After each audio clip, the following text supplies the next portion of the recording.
Some debts are paid in silence.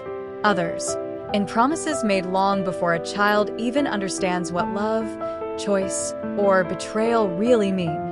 This isn't a fairy tale. It's not the story of a poor girl who got lucky or a broken one who got revenge. It's the story of a girl promised in marriage out of gratitude, betrayed by the very people she trusted, and who found herself, her voice, and her worth when no one else believed she could. My father once saved a man's life, pulled him from a drowning vehicle seconds before it exploded. That man, out of deep gratitude, promised his son would marry my future daughter. It sounded noble until life turned cruel. At age 10, I lost both my parents in a tragic accident. I was raised by my grandfather, a sweet, generous man who gave me everything. But along with his love came the weight of that old promise.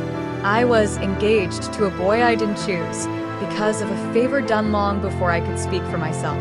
I didn't question it, not then. I thought maybe it would all work out. Maybe this boy would love me. But I was wrong. I grew up bold, outspoken. Some called it confidence. Others called it arrogance. My fiancé hated me for it. He was the type who liked his women quiet and grateful. I was neither. We weren't enemies, at least not on the surface. But behind his polite smiles and forced conversations, resentment brewed. And while I was holding on to loyalty and the idea of keeping my father's memory alive, he was doing something else entirely, sleeping with my cousin. It wasn't just them. Her parents, my own relatives, supported it. They never liked me, said I was spoiled, too full of myself, too lucky for an orphan girl. They didn't see the nights I cried myself to sleep, or the fear that lived inside me every time I thought about the future I didn't choose.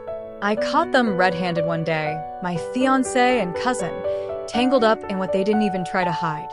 I fought them. I screamed. I cried. And then I left. I ended the engagement.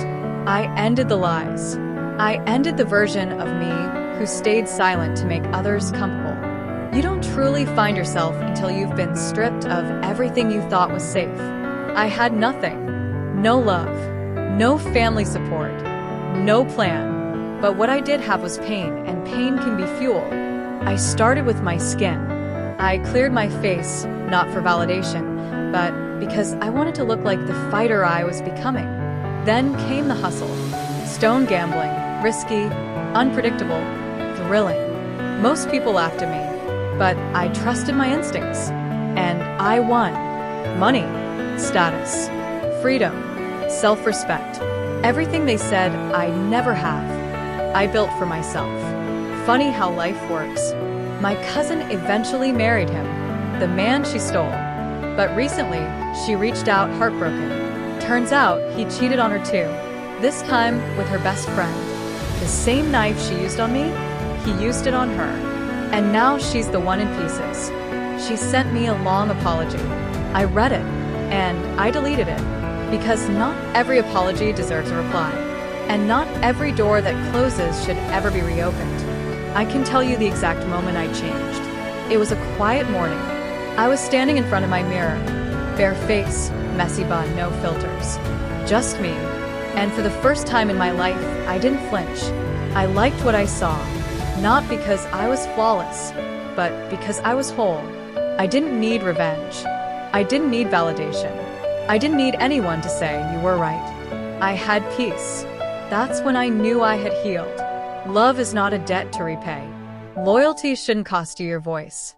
Confidence isn't arrogance, especially in a world that thrives on silencing strong women. Family can hurt you deeper than strangers, but you still get to choose peace. You don't have to accept the future others plan for you. You get to choose your own life.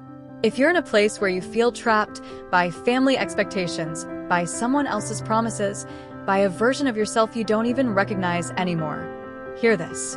You don't owe anyone your silence.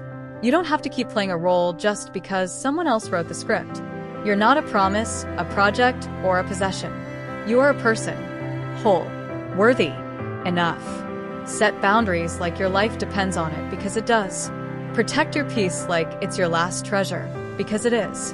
And above all, never forget, You are not what they did to you. You are who you decide to become.